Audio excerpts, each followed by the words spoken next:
High, আমি সিমি। আবার আমরা বেরিয়ে পড়েছি দুজন একসাথে ঘুরতে। তো কোথায় ঘুরতে যাচ্ছি এবার সেটা একটু সারপ্রাইজই থাক তোমাদের জন্য। আজকে একটা খুব স্পেশাল দিন, তোমরা আগের ব্লগে সবাই দেখেছো। তো আজ আমার হাজবেন্ডের আজকে জন্মদিন, তাই ভাবলাম এই স্পেশাল দিনে খুব স্পেশাল একটায় যাওয়া মানে গিয়ে টাইম স্পেন্ড করা উচিত। হ্যাপি হ্যাপি বার্থডে বিগ বেটা, গড ব্লেস ইউ। তোমাকে মেসেজ করেছে, রিপ্লাই করো।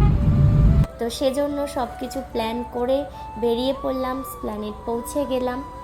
তো এই স্প্ল্যানেটের আমাদের এখান থেকেই বাস যাওয়ার। তো কোথায় যাচ্ছি তোমরা যদি কেউ গেস করতে পারো তাহলে আমাকে কমেন্টে জানিও। আমাদের ইন্ডিয়ান রেলওয়ের যা কন্ডিশন তার থেকে তো অনেক অনেক অনেক বেটার এই বাসের সার্ভিস। আর যেখানেই যাই আমি একটা করে পুচকে পুচকি জোগাড় করে ফেলি, দেখতেই পাচ্ছ।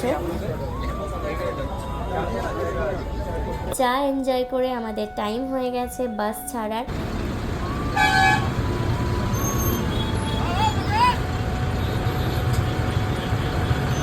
না, আমরা কিন্তু দুজন যাচ্ছি না, সাথে এই যে যাচ্ছে।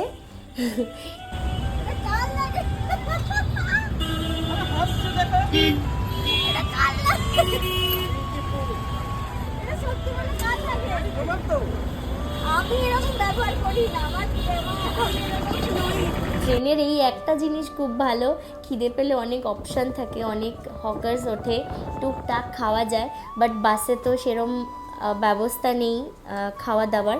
তো তাই টুকিটাকি খাবার দাবার একটু নিয়ে নিচ্ছি। তাই বার্থডে বয়ের কিছু ফেভারিট খাবার দাবার আমাদের নিতে হবে, মানে আমাকে নিতে হবে। রাত্রেবেলা চকলেট কুকিজ চুরি করে করে খায় ঘরের মধ্যে। আমাদের সব লাগেজ চেকিং চলছে। এই এই জিনিসপত্রগুলো না খুব ভালো লাগে দেখতে, মানে লাগেজ ফাগেজ সুন্দর একদম ভরে, নিজের যেখানে সিট বুকিং, উঠে যাও, কোনো ব্যাগ রাখার ঝামেলা নেই, কোনো লাগেজের ঝামেলা নেই, কোনো সমস্যা নেই। এবার আমাদের টাইম হয়ে গেছে বাস ছাড়ার। তো দেখতে থাকো আমাদের ব্লগ, আমরা কোথায় যাচ্ছি। ততক্ষণের জন্য লাইক করো, সাবস্ক্রাইব করো, টাটা বাই।